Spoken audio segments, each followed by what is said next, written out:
여러분, 혹시 부자 되는 법이라는 책이 있다면 첫 페이지에 뭐라고 쓰여 있을까요? 주식? 부동산? 비트코인? 아닙니다. 아마도 이렇게 쓰여 있을 겁니다. 모두가 사라고 할 때 팔고, 모두가 팔라고 할 때 사라. 그런데 지금 전 세계 중앙은행들이 미친 듯이 사들이고 있는 게 하나 있습니다. 바로 금입니다. 폴란드는 작년에만 95톤을 샀고, 인도는 153톤, 심지어 터키는 75톤을 쓸어 담았습니다. 마치 블랙 프라이데이 세일이라도 하는 것처럼 말이죠. 그런데 이 황금 광풍 속에서 단 한 나라만 꿈쩍도 하지 않고 있습니다. 13년째 똑같은 숫자를 외우고 있는 나라. 네, 바로 대한민국입니다. 왜요? 돈이 없어서요? 아닙니다. 우리나라 외환 보유액은 세계 9위, 무려 4,155억 달러입니다. 그럼 금이 부족해서요? 그것도 아닙니다. 우리는 104.4톤을 보유하고 있습니다. 문제는 13년 전부터 딱 그 숫자에서 멈춰버렸다는 겁니다. 마치 2013년에 시간이 멈춘 것처럼, 아니 차라리 금 매입 동결 상태에 빠진 것처럼 말이죠. 이게 대체 무슨 일일까요? 오늘은 이 미스터리를 파헤쳐 보겠습니다. 준비되셨나요? 그럼 시작하겠습니다. 금값이 올랐대요. 이 말 요즘 정말 많이 들으시죠? 그런데 많이 올랐다는 게 대체 얼마나 오른 걸까요? 숫자로 보시면 입이 떡 벌어지실 겁니다. 1월 27일 기준 금 1온스 약 31g 가격이 5,100달러를 돌파했습니다. 우리 돈으로 약 700만 원입니다. 결혼 반지 하나 만들려면 집 한 채 값이 들어가는 시대가 왔습니다. 더 놀라운 건 상승 속도입니다. 2024년 한 해 동안만 무려 65% 급등했습니다. 주식으로 치면 대박주, 부동산으로 치면 로또 당첨급입니다. 전문가들은 금의 황금기가 왔다고 입을 모읍니다. 실제로 1970년대 오일 쇼크, 2008년 금융위기 때도 금값은 치솟았지만 지금만큼은 아니었습니다. 왜 이렇게 오르는 걸까요? 이유는 간단합니다. 세상이 불안하기 때문입니다. 러시아 우크라이나 전쟁, 중동 분쟁, 미중 패권 경쟁, 각국의 인플레이션. 불안하면 사람들은 본능적으로 안전한 것을 찾습니다. 그게 바로 금입니다. 종이돈은 찢어지고 주식은 휴지 조각이 될 수 있지만 금은 5,000년 역사 동안 단 한 번도 가치가 0이 된 적이 없습니다. 골드만삭스는 2026년 말까지 금값이 온스당 6,000달러를 넘을 것이라고 전망했고, JP모건은 중앙은행들의 금 매입이 계속되면 7,000달러도 가능하다고 했습니다. 마치 엘리베이터 버튼을 꾹꾹 누르듯 금값은 계속 위로만 향하고 있습니다. 그래서 전 세계 사람들은 지금 이렇게 외치고 있습니다. 지금 안 사면 바보 아니야? 당신도 그렇게 생각하시나요? 그렇다면 왜 우리 정부는, 아니 우리 중앙은행은 이 황금 열차에 타지 않는 걸까요? 이제 충격적인 숫자 하나를 공개하겠습니다. 멈춰버린 한국의 시계 104.4톤. 이 숫자 기억하세요? 이게 바로 대한민국이 보유한 금의 양입니다. 그런데 여기서 퀴즈 하나 내볼까요? 이 숫자가 언제부터 똑같았을까요? 작년부터? 아닙니다. 재작년부터? 그것도 아닙니다. 정답은 2013년부터입니다. 네, 맞습니다. 13년째 딱 그 자리입니다. 마치 금보유량 104.4톤이라는 휴대폰 배경화면을 13년 동안 바꾸지 않은 것처럼 말이죠. 이게 얼마나 웃긴 상황인지 아세요? 여러분이 2013년에 입었던 옷을 지금도 입고 있다고 상상해보세요. 아마 야, 너 옷 좀 사 입어라 는 소리 들을 겁니다. 그런데 우리 한국은행은 13년째 같은 금 옷을 입고 있습니다. 더 가슴 아픈 건 우리의 세계 순위가 떨어지고 있다는 겁니다. 2013년에는 38위였습니다. 그런데 2024년 기준 39위로 한 계단 떨어졌습니다. 뭐야, 한 계단밖에 안 떨어졌잖아. 그렇게 생각하실 수 있습니다. 하지만 다른 나라들은 엘리베이터를 타고 쭉쭉 올라가는데 우리만 계단에서 내려가고 있다는 게 문제입니다. 실제로 우리 외환 보유액 중 금이 차지하는 비중은 겨우 3.2%입니다. 미국은 67%, 독일은 67%, 프랑스는 65%입니다. 심지어 우즈베키스탄 60%, 카자흐스탄 58%도 우리보다 훨씬 높습니다. 이건 마치 부자 동네에서 우리만 월세 사는 느낌입니다. 그래도 104톤이면 많은 거 아니야? 네, 틀린 말은 아닙니다. 현재 시세로 환산하면 약 85억 달러, 우리 돈으로 약 11조 원입니다. 하지만 문제는 양이 아니라 변화입니다. 세상은 계속 변하는데 우리만 2013년에 멈춰 있다는 게 문제라는 겁니다. 그렇다면 궁금하지 않으세요? 다른 나라들은 대체 왜 그렇게 금을 사들이고 있는 걸까요? 혹시 그들이 알고 우리가 모르는 뭔가가 있는 걸까요? 자, 이제 본격적으로 파헤쳐 보겠습니다. 전 세계 중앙은행들이 요즘 금을 얼마나 사들이고 있는지 아세요? 2024년 한 해 동안 전 세계 중앙은행들이 매입한 금의 양이 무려 1045톤입니다. 이게 얼마나 많은 양이냐면 한국이 보유한 104.4톤의 10배입니다. 특히 눈에 띄는 나라들이 있습니다. 먼저 폴란드, 작년 한 해에만 95.1톤을 샀습니다. 우리 전체 보유량과 거의 맞먹는 양을 단 1년 만에 쓸어 담은 겁니다.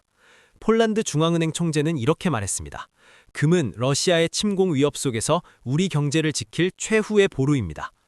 진짜 전쟁이 일어날 수도 있는 상황에서 종이 또는 휴지 조각이 될 수 있지만 금은 언제나 가치가 있다는 겁니다. 카자흐스탄은 어떨까요? 49톤을 매입했습니다. 이 나라는 왜 샀을까요? 답은 간단합니다. 탈달러화입니다. 미국의 달러에 너무 의존하면 미국의 눈치를 봐야 합니다. 제재가 무서운 겁니다. 그래서 금으로 분산 투자하는 겁니다. 마치 계란을 한 바구니에 담지 말라는 속담처럼 말이죠. 인도는 더 대단합니다. 153톤을 샀습니다. 인도는 전통적으로 금을 좋아하는 나라입니다. 결혼할 때도 금, 축제 때도 금, 투자도 금입니다. 중앙은행도 국민들처럼 금이 최고야라고 외치는 겁니다. 그리고 중국은 공식적으로는 별로 안 산다고 하지만 전문가들은 중국이 비공식적으로 엄청 사들이고 있다고 의심합니다. 왜냐하면 중국의 금 수입량이 계속 늘고 있거든요. 이렇게 전 세계가 금 쇼핑에 나선 이유는 크게 세 가지입니다. 첫째, 지정학적 불안. 전쟁, 분쟁, 테러. 세상이 불안할수록 금값은 오릅니다. 둘째, 탈달러화.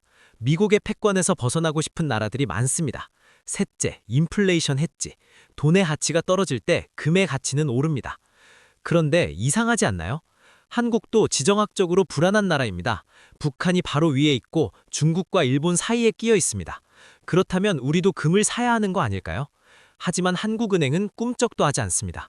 대체 왜일까요? 13년 전의 트라우마, 김중수의 저주. 자, 이제 타임머신을 타고 2011년으로 돌아가 보겠습니다. 당시 한국은행 총재는 김중수 총재였습니다. 그는 굉장히 공격적인 결정을 내렸습니다. 금을 사자!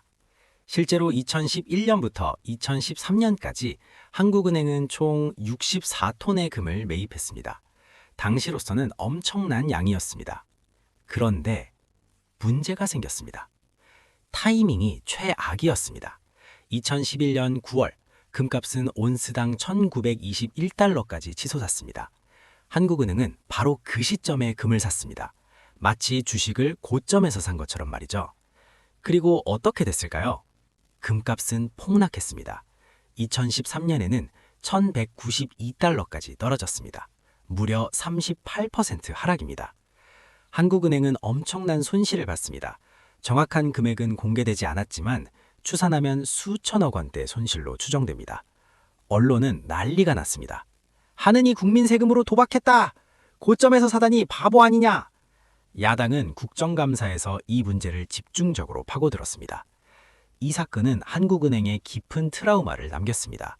전문가들은 이것을 상고하저의 저주라고 부릅니다. 비싸게 사서 싸게 판다는 뜻입니다. 한국은행은 이 경험 이후로 금 매입에 극도로 소극적이 됐습니다. 마치 한 번 주식으로 쪽박 찬 사람이 나 다시는 주식 안 해! 라고 외치는 것처럼 말이죠. 한국은행 내부에서는 지금도 이런 말이 나온다고 합니다. 금 얘기만 나오면 김중수 시절 이야기가 나온다. 또 그때처럼 욕먹을 바에야 차라리 가만히 있는 게 낫다. 실제로 한 전직 한은 관계자는 익명으로 이렇게 말했습니다. 금 매입은 한은 내부에서 터부가 됐다. 누구도 책임지고 싶어 하지 않는다. 그런데 여기서 아이러니가 있습니다. 만약 한국은행이 그때 산 금을 지금까지 보유하고 있었다면 지금은 엄청난 수익을 내고 있었을 겁니다. 2011년에 1921달러에 샀던 금이 지금은 5100달러입니다. 무려 165% 수익입니다. 하지만 한국은행은 중간에 일부를 팔아버렸고 더 이상 사지 않았습니다. 이게 바로 과거의 실패가 현재의 결정을 막는 전형적인 사례입니다. 우리의 외환 고가는 안전한가? 자, 여기까지 우리는 긴 여정을 함께 했습니다. 금값은 사상 최고치를 찍었고 전 세계 중앙은행들은 금을 사들이고 있고 한국은행은 13년째 멈춰 있습니다. 그렇다면 결론은? 한국은행이 잘못하고 있다? 그렇게 간단하진 않습니다. 사실 한국은행의 고민은 이해가 됩니다. 과거의 실패, 수익성 문제, 달러 의존도, 미국과의 관계, 이 모든 게 복잡하게 얽혀 있습니다. 하지만 동시에 이런 질문도 던져야 합니다. 13년째 똑같은 숫자를 유지하는 게 과연 전략적 선택일까? 아니면 그냥 결정을 미루고 있는 걸까? 전문가들은 이렇게 조언합니다. 한국은행이 갑자기 100톤을 사라는 게 아닙니다. 조금씩 꾸준히 계획적으로 사면 됩니다. 예를 들어 매년 10에서 20톤씩 5년에 걸쳐 사면 시장 충격도 없고 평균 매입가도 안정됩니다. 실제로 폴란드가 그렇게 했습니다. 2018년부터 조금씩 사기 시작해서 2024년에는 대거 매입했습니다. 그 결과 지금 폴란드는 웃고 있습니다. 금값이 폭등했으니까요. 반면 한국은행은 기다리다가 기회를 놓쳤다는 비판을 받고 있습니다. 2020년 코로나 때 금값이 1,500달러로 떨어졌을 때 샀어야 했는데 그때도 안 샀습니다. 2022년 러시아 우크라이나 전쟁 직전에도 기회가 있었는데 역시 안 샀습니다. 그리고 지금 금값은 5,100달러입니다. 이건 마치 부동산 오르기 전에 사야지 하다가 결국 못 사는 것과 비슷합니다. 망설이다 보면 기회는 지나갑니다. 그렇다면 앞으로는? 전문가들은 2026년에도 금값은 계속 오를 것이라고 전망합니다. 골드만삭스는 6,000달러, JP모건은 7,000달러까지 갈 수 있다고 합니다. 만약 그렇게 되면 한국은행은 또다시 비싼 가격에 살 수 없다고 말할 겁니다. 그리고 또 13년이 지나면 여전히 104.4톤일지도 모릅니다. 최종 질문입니다. 여러분이라면 어떻게 하시겠습니까? 댓글로 여러분의 의견을 알려주세요. 그리고 이 영상이 도움이 되셨다면 좋아요와 구독 부탁드립니다. 마지막으로 한 가지만 더 말씀드리겠습니다. 금이 오르든 내리든 한국은행이 사든 안 사든 중요한 건 전략입니다. 아무 생각 없이 13년을 보내는 것보다는 명확한 철학과 계획을 가지고 움직이는 게 낫습니다. 한국은행이 과연 어떤 선택을 할지 우리 함께 지켜봅시다. 오늘 영상은 여기까지입니다. 시청해주셔서 감사합니다.